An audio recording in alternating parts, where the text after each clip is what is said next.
Well, good evening from Pittsburgh, and we're going to go over an LS2 I recently acquired. Go over all the problems, how to evaluate it first, take the mech out, evaluate specific problems. The problems we're going to discuss were bringing the record out, clamping it, and then returning it to the magazine without playing it, bringing it out again, taking it back, and doing this over and over again until you unplug the machine. That was really the major problem, and I think it's one we should spend some time on because there's a lot of causes of that. And then we'll discuss a little bit the Tormat, the motor issues, and then we'll close out with a couple other problems. This box is a beast of a box. The mechanism is in backwards, as is the case with the LS1. It doesn't have the animation of the picture sleeves, but it has like a glass or a looking glass to infinity. It's sort of cool, but it's a big box, but they do sound good and they come back to life. A TSA 7 amp is good, so I think they're worth acquiring. And let's then get started with this. I hope it's only about 30 minutes. I hope you learned something. And then in a couple months, I'll probably have a Rockola video. Okay, well, let's get going. I want to go over some resources first, and then we'll get into the specifics. Yes, there are other YouTube videos. Many of them are much better quality than mine, but we all have a different point of view. You should look at as many as you can.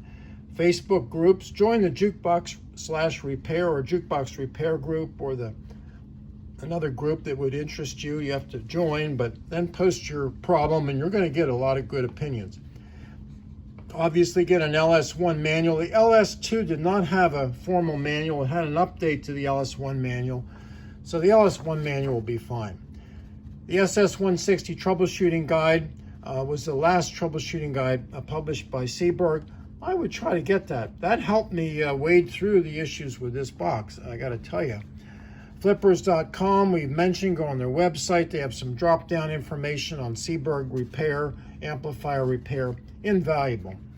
Jukebox Addicts also has you have to join the group and go on their archived sites, mainly for articles that were archived by Ron Rich and Tony Miller. Unfortunately, both these men have passed, but their information is invaluable, and that's very helpful. And then Ron Rich's Seeburg Mech Guide is somewhat helpful, maybe not as much as I would have liked, but it's certainly something to get. And then you got a fighting chance with these guys because they are fixable. I really glossed over removing the mechanism on this LS2, which is the same as the LS1, but the mechanism is in backwards. And I didn't know at a customer's house, and I couldn't remove the mech because it's got this snubber bracket that's underneath here, okay? And if you don't know that, you're not going to get the mech out. You also have to remove the 2 pins. That's pretty standard on these boxes. You also have to get the pricing unit out of the way. It sits over here. It must come out. And I often take out the control box as well, get it out of the way. In fact, this is how I test my units. All of the components are outside the box so I can really see if the relays are working or not. But at any rate, then you can pull the box out. Now, there are 5 connections. The Tormat wire, the connection that goes to the control box, the connection that goes over to the amplifier, the connection that goes up to the keyboard from the Tormat, and the last thing is this wiring harness over here that goes up to this bulb sequencer on top. So there's 5 connections, just so we're clear. Process of taking out the mech, you must lift these 2 levers down here, which allow you to bring the board out, which the mech sits on. I neglected to mention the fluorescent light bulb gets in the way, so that needs to come out. That sits right here. And there's a couple other things. Now this is a snubber that sits on top of the mech right here. Okay, that's not necessary in my opinion, but I want you to know, yes, put it back in when you put it back in the box, but it needs to come out. It comes right off. Now, as far as this monstrosity here, this is the popularity meter. It's a big unit, and it fits on the side here like this. And I'm like, it goes on with 2 screws on each side and goes all the way down, and it connects with 2 wires there. You have to disconnect. You may all disagree with me. I feel this is a boat anchor. Yes, it does have a little flapper spring here to keep the records in, but it's in the way. I take it off. If you want to put it back in when you put the mech back in, that's fine. If you don't, really, who cares about the popularity meter? But that's I'm not a purist, obviously. We have then mech out now on the lift table, and again, I want to show the 4 connections here. This goes up to the keyboard. Okay. This one. This goes over to the amplifier and the 2-channel input. This one goes to the control unit. And then this is your Tormat wire. By the way, be very gentle with all these connections. When you pull it out, don't torque these guys. Treat them with respect, because if they get damaged, that's going to be trouble. And then the last one I mentioned before, this goes up to the light sequencer. Now notice I have not removed the Tormat. I want to say a couple brief comments about the Tormat, but since this box was so nice, the mechanism at least, I felt that I could fix it, and I did, without removing the Tormat. But you can see the relationship. By the way, this nub in here is what drove the popularity meter back and forth. So that's, but down here, your plungers, we've already cleaned them. That switch, we've talked about that, or will. So, okay. I have not really addressed the Tormat in previous videos, and I just want to say a few things about it. Now, this is what the Tormat looks like removed. This is how it sits on the back, and the hockey puck goes back and forth with the plungers and finds these hot rivets. Now, you should at the very least clean these contacts with alcohol, wipe them off.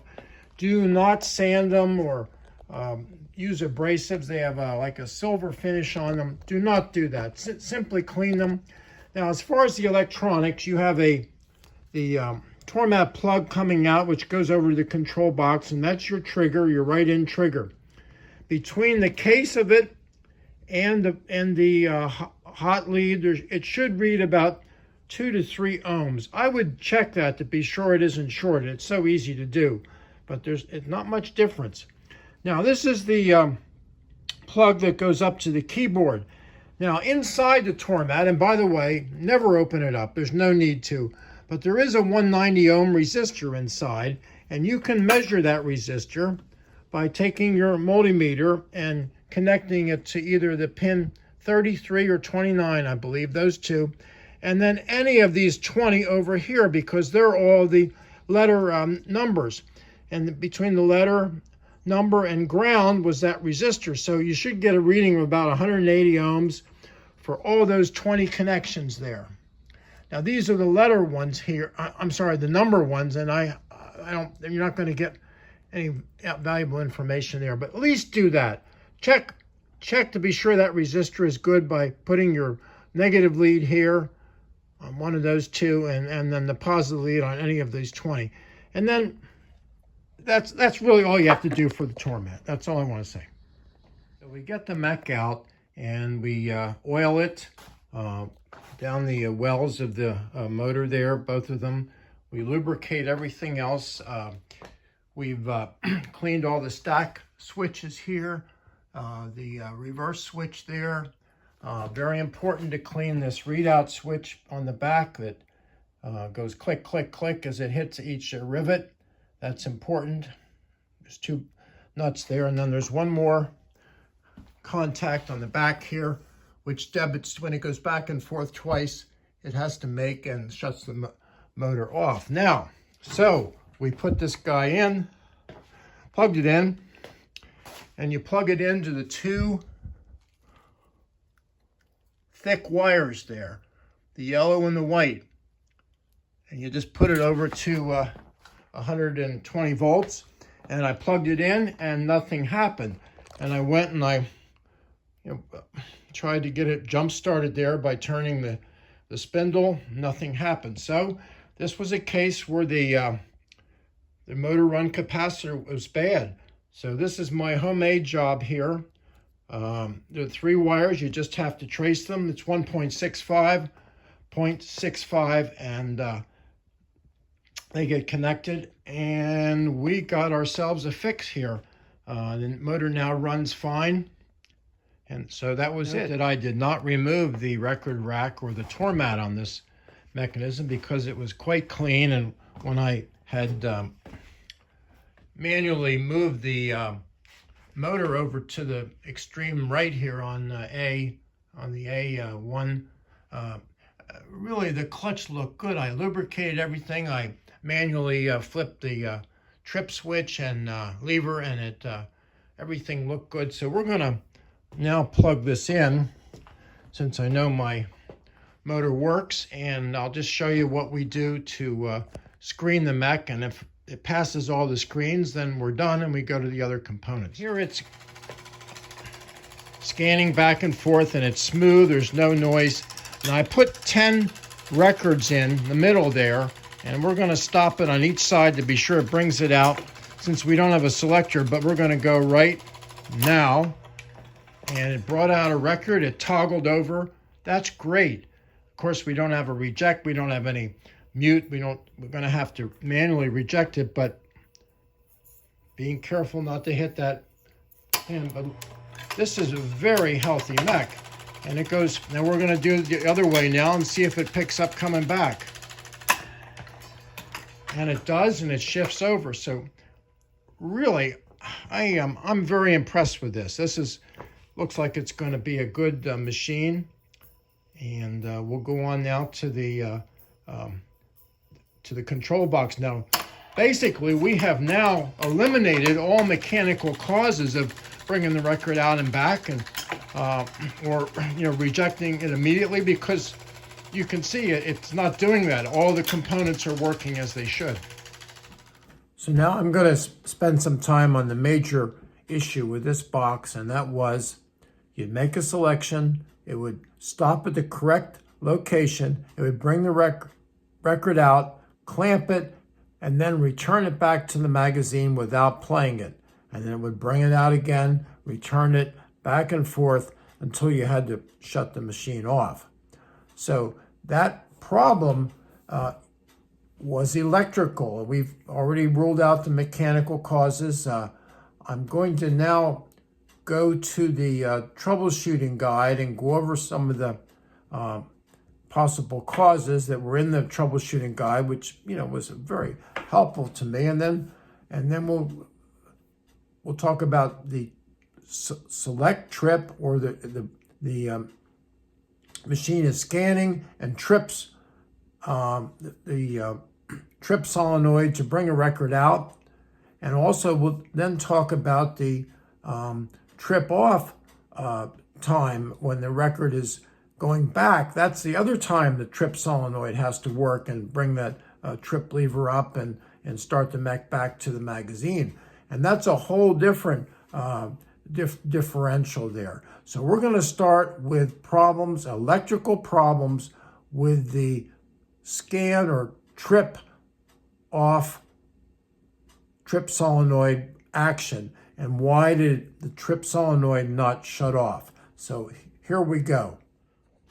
This is where the troubleshooting guide for the SS160, which was the last one published, but it's effective or helpful for the up through the LS2 for sure.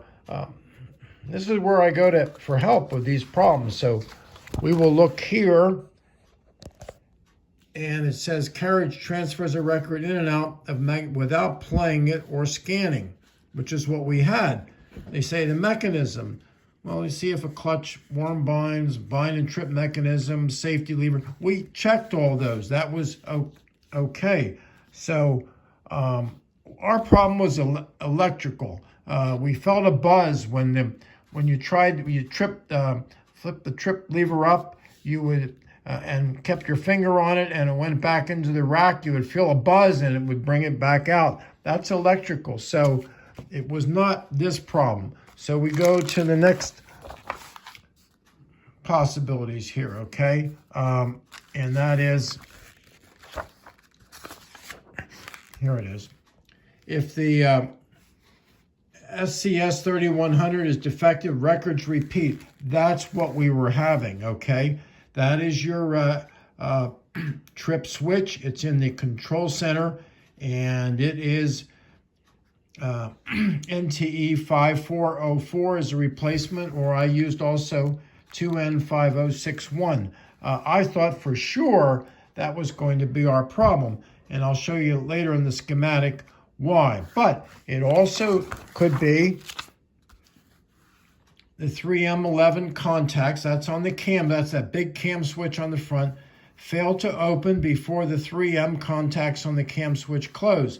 And that'll cause the carriage to transfer record, the magazine, trip off, and then scan the next select, something similar. It also could be the record trip switch fails to reset. So that's where we're going to get into the difference between the scan trip and the readout or reject switch being off and causing trouble. It can also be the 3M contacts fail to close. The carriage repeats a record without scanning. So you're sort of getting the idea here. We've got, if it's tripping from scan, we've got problems maybe with the SCS or the diode in the control center.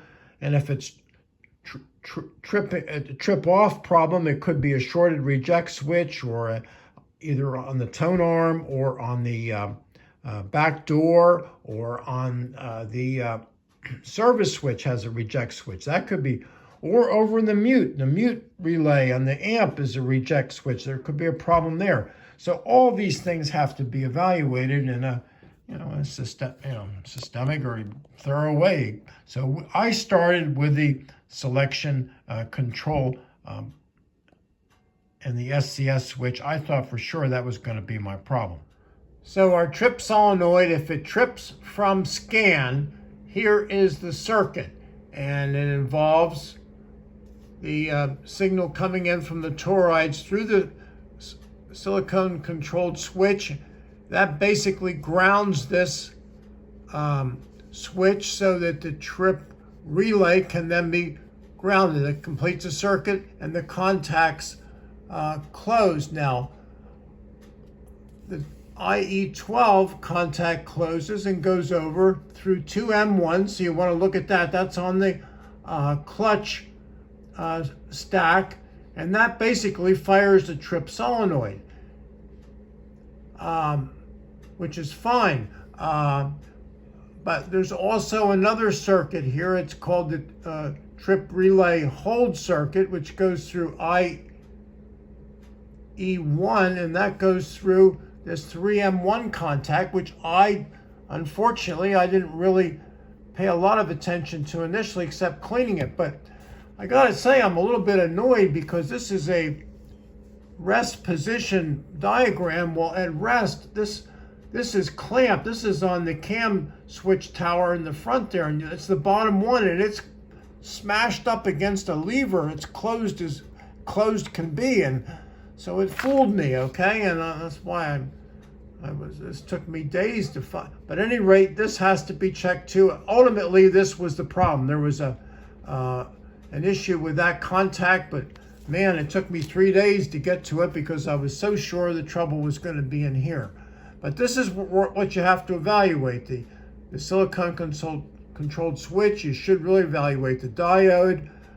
There's a diode across the trip relay, but if the trip relay staying on after trip, that is not good. It's supposed to shut off like in 1 second between the time it trips and the time this 3M1, which was closed, opens. And then that, of course, when it opens, it shuts off the trip relay, and then your problem's over. But my problem was the trip relay was staying on, and it actually was this guy. But I didn't know that, so we'll go through the whole differential with you and come back to that at the end.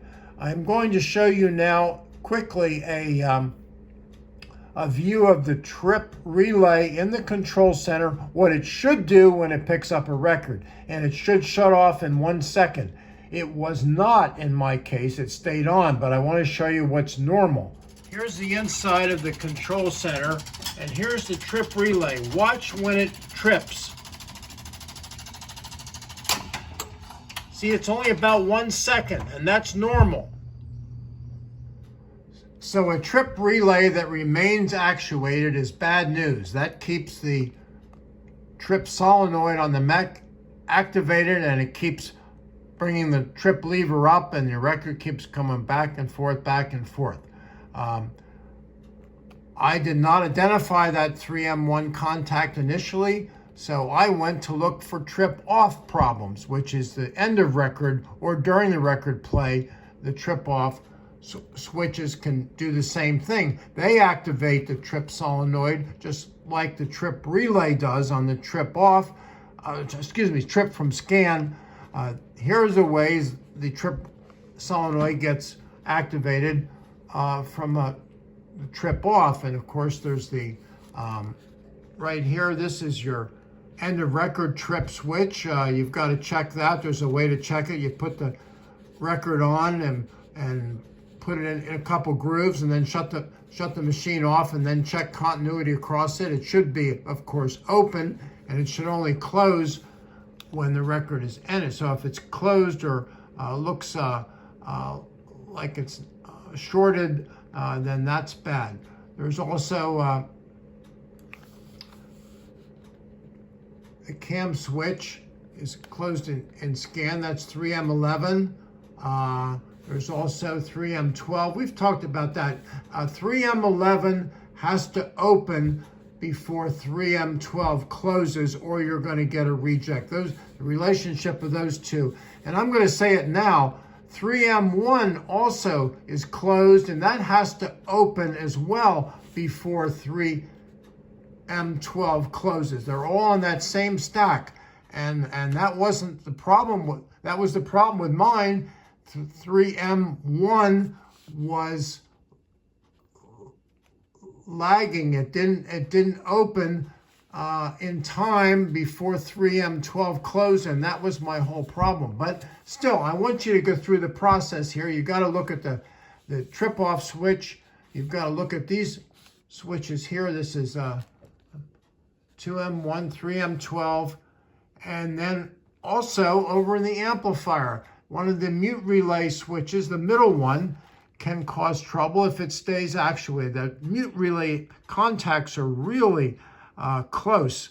They're fragile, flimsy. You got to take off the cover of the mute relay. But one easy way to rule this out quickly, the mute relay or the reject switch on the back of the amp, or the reject switch on the service switch as well, is to simply pull that Molex plug off the disconnect it from the amp, and then see if your short goes away.